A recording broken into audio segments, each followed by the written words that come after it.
Hello, আমি পায়েল আর আমি challenge নিয়েছি 30 দিনে 30 রকম নেল আর্ট তোমাদের সাথে শেয়ার করার। আর আজ হচ্ছে তার ডে 14। তো সবার প্রথমে 2 কোট করে হোয়াইট কালার পলিশ পরিয়ে সেটাকে কিওর করে নিয়েছি।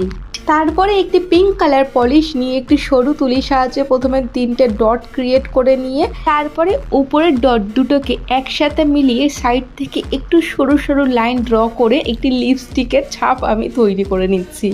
আসলে এটা আমি ফার্স্ট টাইম ট্রাই করছি, তো এটাকে দেখতে যতটা সহজ মনে হচ্ছে আমার কাছে কিন্তু করতে অতটাও সহজ হয়নি।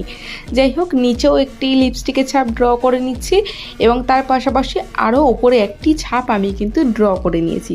তারপরে একটি অমব্রে স্পঞ্জ নিয়ে নিয়েছি এবং সেটার মধ্যেও আমি ওই একইভাবে একটি লিপস্টিকের ছাপ ড্র করে নিচ্ছি।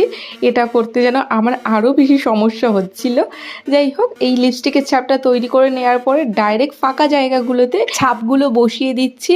সবশেষে টপ কোট দিয়ে আজকের কাজটা ফিনিশ করলাম। তো কেমন লাগলো আজকের কাজটা অবশ্যই কমেন্টে জানিও। আজকের জন্য টাটা।